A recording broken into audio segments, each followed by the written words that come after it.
বিসমিল্লাহির রহমানির রহিম। আসসালামু আলাইকুম। আপনারা কেমন আছেন? আশা করি ভালো আছেন। আলহামদুলিল্লাহ আমিও ভালো আছি। আজকে আপনাদেরকে একটা নতুন রেসিপি আমি আজকে তেহারি রান্না করে দেখাবো। কিভাবে তেহারি রান্না করতে হয় তো দেখুন। আমার নিজের হাতের। প্রথমে তো আমি আদা রসুন বাটা দিয়ে দিব। তারপরে দিব জিরা গুঁড়া, তারপরে দিব ধনিয়ার গুঁড়া,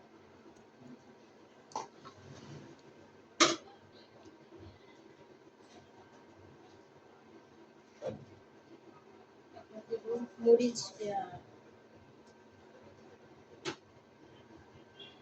মরিচের গুঁড়া,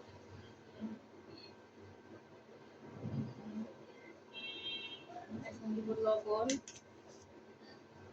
দিয়ে দিব পরিমাণ মতো।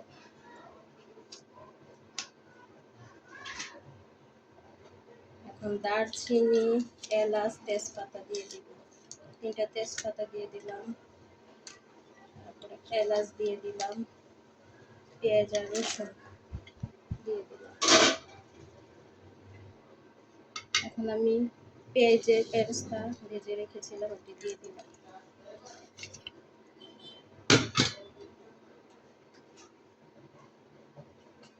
তেল দিয়ে দিব।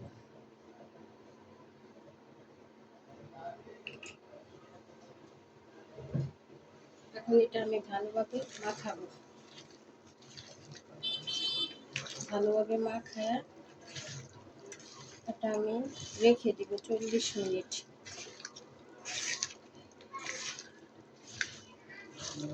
রেখে দিয়ে তারপর আমি আপনাদেরকে আবার দেখাবো।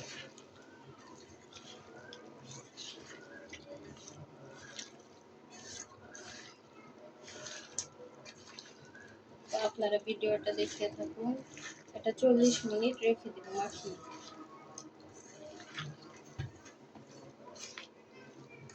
এভাবেই থাকবে, তো আপনারা ভিডিওটা দেখতে থাকুন। আমার 40 মিনিট হয়ে গেছে। এখন আমি এটা বসিয়ে দিব চুলায়।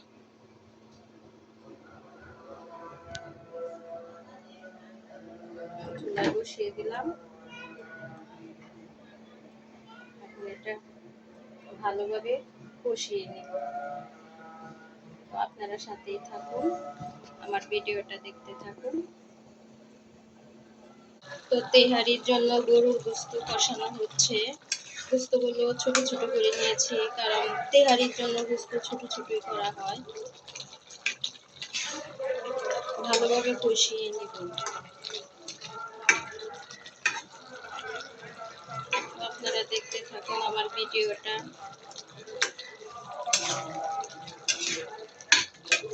ভালোভাবে কষিয়ে নিয়ে তারপর আমি তেহারি রান্না করব। তেহারির জন্য আমি যে পোলাওয়ের চালটা সেটা ধুয়ে নিই। এখানে 1 কেজি পোলাওয়ের চাল।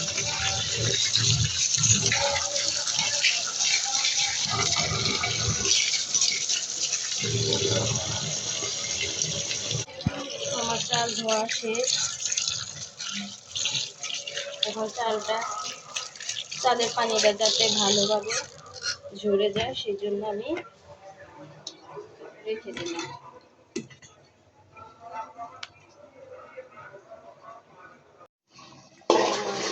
গোশত কষানো হয়ে গেছে। এখন আমি তেহারির মশলাটা দিয়ে দিই।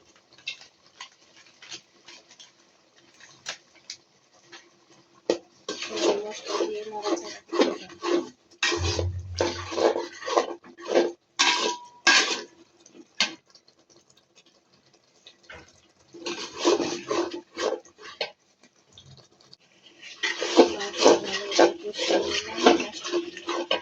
এখন এটার মধ্যে দিয়ে দিব টক দই।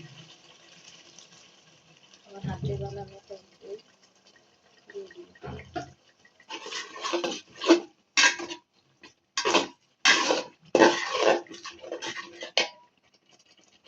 এখন আমি 4-5টা কাঁচামরিচ দিয়ে দিব।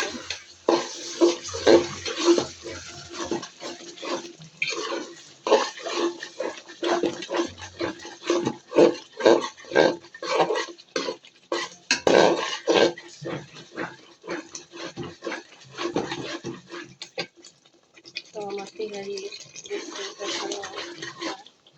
দেখুন কি সুন্দর কালার হয়েছে, তেহারির অনুযায়ী গোস্তটা কষানো হয়েছে।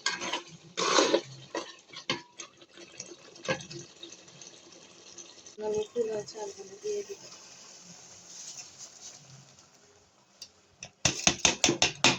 চালগুলো আগে থেকে ধুয়ে কুকারিতে রেখে দিয়েছিলাম যাতে পানিটা ঝরে যায়। এখন এটা আমি ভালো করে নাড়াচাড়া করব।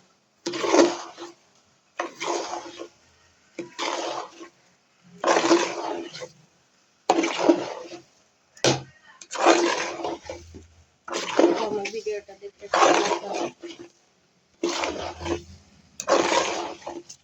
ভালোভাবে সুন্দরভাবে নাড়াচাড়া করে যাতে নিচে না লাগতে পারে, ভালো করে চালটা ভেজে নেব।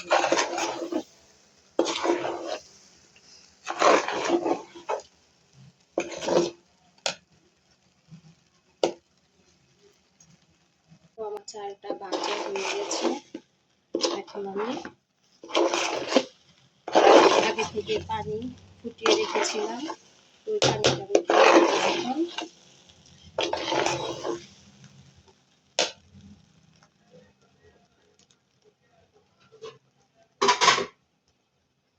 পানিটা আমি পরিমাণ মতো দিব। 1 কেজি চালে, আমার এই পাতিলটা 1 কেজি চালে সুন্দর মতো করে। তো আগে থেকে আমার একটা আইডিয়া করা আছে, এই জন্য আমার পানিটা মেপে দিতে হয় নাই, আমার নিজের আইডিয়া মতো আমি দিয়ে দিলাম।